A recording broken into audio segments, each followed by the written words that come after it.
Hello and welcome to my YouTube channel. I hope आप सब ठीक होंगे एंड यस मैं भी ठीक हूँ। सो आज की इस वीडियो में हम बात करेंगे सीए फाउंडेशन के स्टूडेंट्स के लिए जो कि अभी अपनी प्रिपरेशन कर रहे होंगे फाउंडेशन का, क्योंकि उनके एग्ज़ाम्स ज़्यादा दूर नहीं हैं, बहुत पास ही आ चुके हैं। फाउंडेशन के एग्ज़ाम्स आई थिंक जून में हैं, तो जून में अगर उनके एग्ज़ाम है तो 1.5 मंथ्स से भी कम का टाइम रह चुका है। तो इस टाइम पे आप लोग अभी क्या कर रहे हो? मैं मान रही हूँ कि आप लोग ने अपनी क्लासेस अच्छे से कंप्लीट कर ली होगी, और जब अगर आप लोग ने क्लासेस अच्छे से अपने मतलब कॉन्सेप्चुअल क्लियर अच्छे से अपने कॉन्सेप्ट्स को क्लियर कर लिया होगा तो आपको इन 1.5 मंथ में इतनी प्रॉब्लम नहीं आएगी, क्योंकि ये एक टाइम होता है जब आप सिर्फ और सिर्फ रिवीजन पे अपना ध्यान देते हो। अगर आप रिवाइज ज़्यादा से ज़्यादा कर रहे हो ना तो फिर कोई इशू नहीं होगा, मतलब आप आराम से अपने फाउंडेशन एग्ज़ाम्स को क्लियर कर सकते हैं। भले ये न्यू स्कीम में फर्स्ट एग्ज़ाम हो रहा है फाउंडेशन का, तो उसमें आप डरिए मत, क्योंकि मोस्टली चीज़ें आपकी जो भी है, मोस्टली क्या मतलब सारी ही चीज़ें आपको कॉन्सेप्ट पे होती हैं, और कॉन्सेप्ट्स कहाँ से, वो आपका एकदम मॉड्यूल के अंदर से ही आते हैं क्वेश्चंस।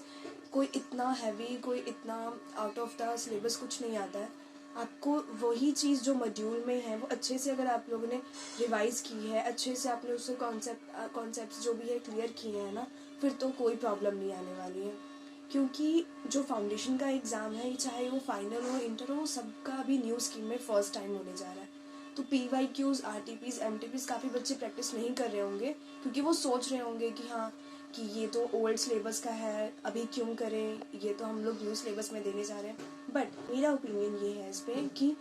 अगर आप न्यू सिलेबस में भी, न्यू स्कीम में भी अगर आप एग्ज़ाम दे रहे हैं, बट जो भी RTPs MTPs और PYQs के जो कॉन्सेप्ट्स होते हैं, जैसे मतलब जो टॉपिक्स पे वो क्वेश्चंस बने होते हैं, अगर आप उस टॉपिक के अकॉर्डिंग ही अपने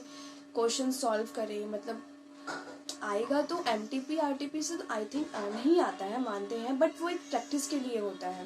प्रैक्टिस मीन्स कि आपको वो देखना होता है कि आपका कॉन्सेप्चुअल नॉलेज कहाँ तक हो चुका है, आपने कैसे रिवाइज़ किया है, अपने सारे सब्जेक्ट्स को अच्छे से रिवाइज़ किया है कि नहीं किया है। अगर आप MTPs RTPs जो भी है, अगर आपने उसको अच्छे से रिवाइज़ किया होगा ना,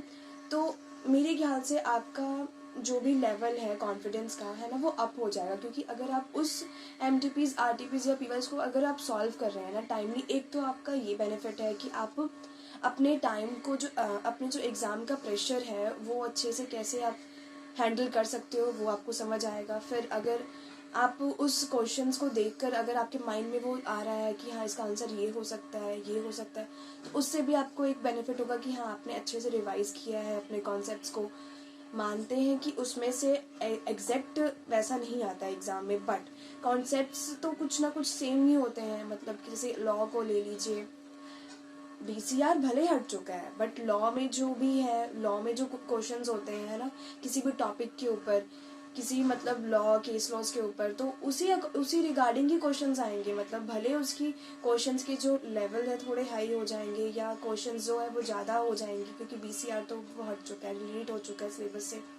तो ऐसे ही आप चारों सब्जेक्ट्स के ना अभी RTPs MTPs PYQs जो भी अभी करंटली अवेलेबल हुए होंगे जो न्यू, वो भी रिवाइज करिए, और थोड़े बहुत लास्ट ईयर्स के भी करिए, ताकि आप अच्छे से अपने क्वेश्चंस को रिवाइज कर सकेंगे, तो फिर आपका कॉन्फिडेंस लेवल भी अप होगा। तो बस यही है कि इस 1.5 मंथ्स में आप अच्छे से प्रैक्टिस करिए, ज़्यादा से ज़्यादा टेस्ट दीजिए, MTP RTP सॉल्व करिए, और जाके अगर आप हो सकता है तो खुद फिजिकली जाके मॉक टेस्ट पेपर दीजिए। क्योंकि आप जब फिजिकली जाके देंगे ना, तो आपको ये रियलाइज़ होगा कि आपने अपने एग्ज़ाम से, मतलब आप अपने एग्ज़ाम से पहले ही काफ़ी कुछ, आप जो वो एग्ज़ाम हॉल का जो प्रेशर होगा वो कैसे हैंडल करना है वो आप सीख जाएंगे। तो अगर आप को हो सकता है तो आप प्लीज़ जाके फिजिकली मॉक टेस्ट पेपर दीजिए, क्योंकि ये मिस्टेक मैंने की है, जो मैंने अपने एग्ज़ाम्स में मतलब मेरे जितने भी एग्ज़ाम्स हुए मैंने कभी मॉक टेस्ट पेपर दिया ही नहीं, ताकि जिस वजह से मेरे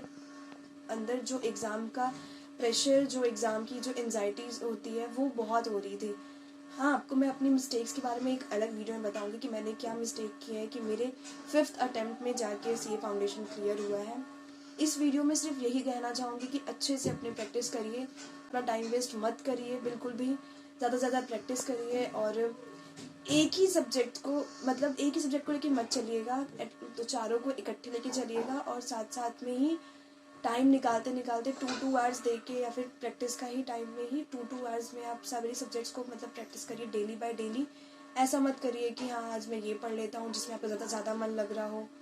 जिसमें आप वीक हैं उस सब्जेक्ट को आप छू ही ना रहे हो, तो ये चीज़ गलत हो जाएगी आपके साथ। क्योंकि इन द एंड जब आप एग्ज़ाम देने जाएंगे तो आपको ये फील होगा कि हाँ आपने ये मिस्टेक क्यों कर दी, जिसमें आपको ज़्यादा ध्यान देना चाहिए था, जो सब्जेक्ट आपका वीक था उस पर आपने ध्यान नहीं दिया, जिस वजह से आपको एग्ज़ाम देने में और एग्ज़ाम के वो जो 1-2 डेज़ का जो हमारा पीरियड होता है प्रैक्टिस करने का, उसमें आपको बहुत इशू होने वाला है। इसलिए चारों सब्जेक्ट्स को आप इकट्ठे लेके चलिए। अगर आपका कोई 2 सब्जेक्ट भी अच्छे से मतलब आपने प्रिपेयर कर लिया उसे भी करते चलिए, और जो 2 वीक है उसको भी साथ लेके चलिए, क्योंकि पास तो हमें चारों एग्जाम में होना है ना, क्योंकि 4 के 4 जो भी सब्जेक्ट है उसमें भी पास होना है, उसमें भी एग्रीगेट लाना है। इस वजह से आप चारों पे ध्यान दीजिए, 4 के 4 एग्जाम्स में आप अच्छे से ध्यान दीजिए। All the best. आप अच्छे से अपने एग्ज़ाम की प्रिपरेशन करते रहिए, टाइम कम वेस्ट करिए। सो thank you for watching this video. I hope आपको ये वीडियो थोड़ा हेल्पफुल लगा होगा,